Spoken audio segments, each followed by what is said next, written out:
Good evening and welcome to a new edition of the news. His Majesty King Abdullah met with U.S. Secretary of State Mike Pompeo in Washington, D.C. for talks on bilateral ties and current regional developments. The meeting addressed the strategic partnership between Jordan and the United States, as well as means to expand cooperation in various fields. Discussions also covered the developments in Gaza, with King Abdullah stressing the need to end the aggression on the Strip and protect the Palestinian people. His Majesty warned that this escalation would lead to further tensions in the region.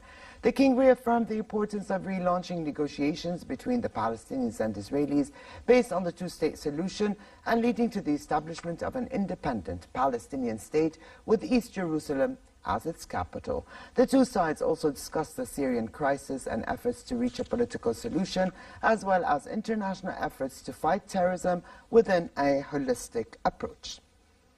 The latest developments in the Middle East region was the focus of talks between His Majesty the King and UN Secretary General Antonio Guterres. King Abdullah reiterated the importance of relaunching negotiations between the Palestinians and Israelis based on the two-state solution and leading to the establishment of an independent Palestinian state with East Jerusalem as its capital. His Majesty also stressed the need to support UNRWA to ensure the continuity of its relief, educational and health services to the refugees. The meeting also focused on the Syria crisis, the need to find a political solution that preserves the country's unity, as well as the repercussions of the Syrian refugee crisis on Jordan. Also in Washington, His Majesty King Abdullah met with World Bank Group President Jim Yong Kim and discussed opportunities for further cooperation in a number of vital sectors.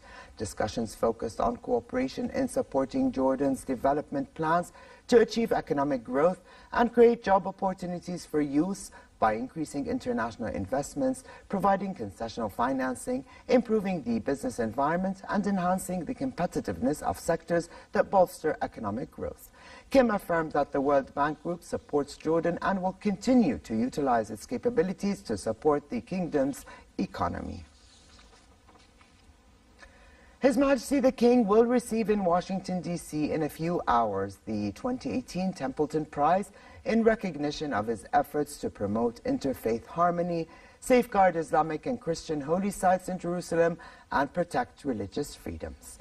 The ceremony, organized by the John Templeton Foundation, will be held in the Washington National Cathedral in the presence of about 600 political, religious, intellectual, academic, and media figures.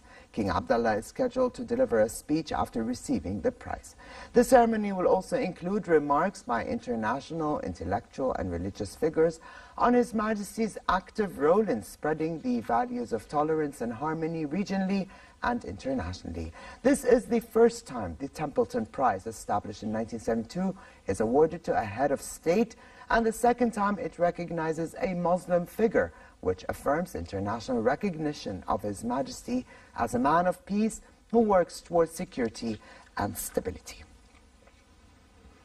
Here at home, Prime Minister Omar Azaz met with representatives of the General Union of Owners of Public Cars, a number of drivers and owners of taxis, during which he listened to challenges facing them, as well as competition with ride-hailing app vehicles.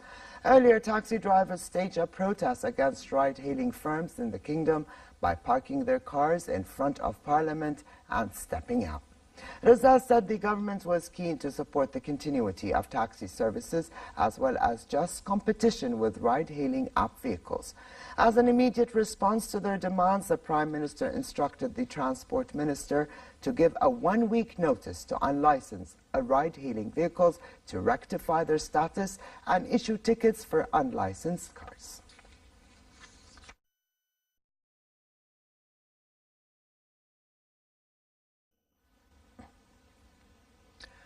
The State Security Court issued the verdicts in the case of 11 defendants involved in the December 2016 terrorist attacks in the southern governorate of Karak.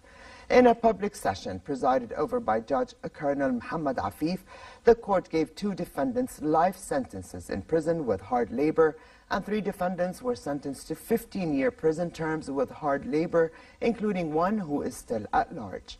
The court also handed down 3-year jail terms with temporary hard labor and fines against 5 defendants, while one was acquitted of all charges.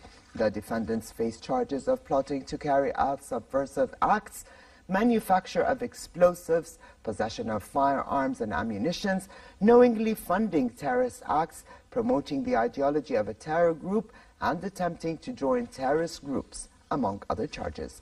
The attack had caused the death of 12 people, including members of security forces, citizens, and a Canadian tourist, in addition to 5 terrorists.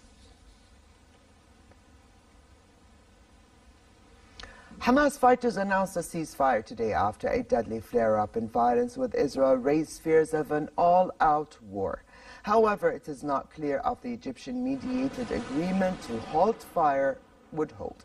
Earlier, the Israeli military carried out a wide-scale strike on military targets throughout the Gaza Strip, and Palestinians kept up their most intense rocket fire on Israel since the 2014 Gaza war. More than 160 targets in Gaza were hit, among them Hamas government buildings and its television station. The recent escalation was triggered by a botched Israeli commando raid into Gaza that killed 7 Palestinians and an Israeli civilian. UN envoy for Palestinian-Israeli peace, Nikolai Mladenov, said the escalation in the past 24 hours was extremely dangerous and reckless, saying rockets must stop and restraint must be shown by all.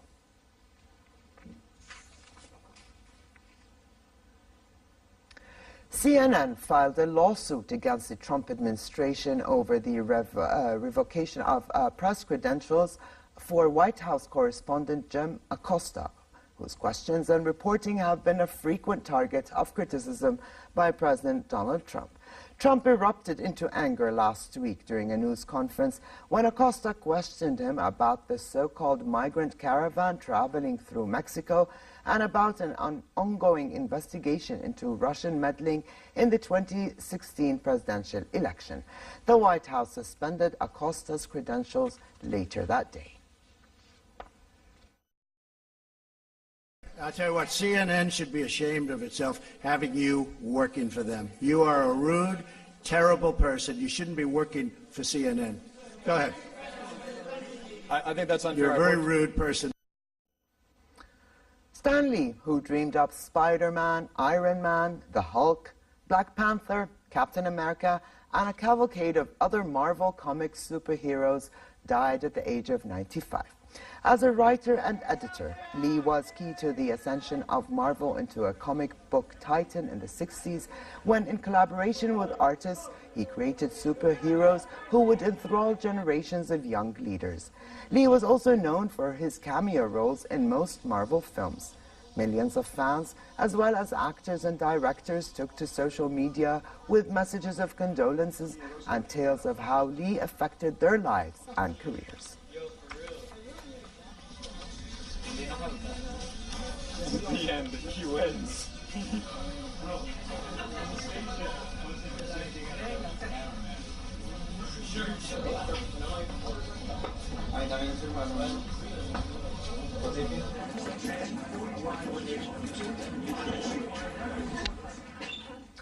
Over to sports and the ATP finals that saw Kevin Anderson hand Japan's Kei Nishikori a humiliating 6-love, 6-1 thrashing and moved to the brink of a semi-final berth. Anderson won the first 11 games and needed only 64 minutes to demolish the Wufo Nishikori in a remarkably one-sided group stage clash. With the victory, Anderson becomes the first South African to qualify for the 8-man event since 1995.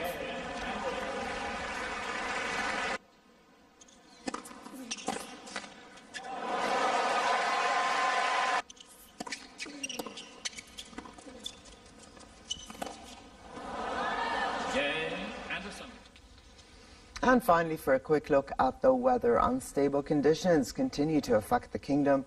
bringing with it cold weather and scattered showers accompanied with thunder. Winds will be southeasterly moderate, picking up at times.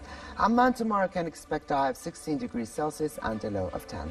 Warmer conditions prevail in the Dead Sea, the Jordan Valley and the Gulf of Aqaba, with daytime temperatures in the port city at 26 degrees, dropping down to 17 at night.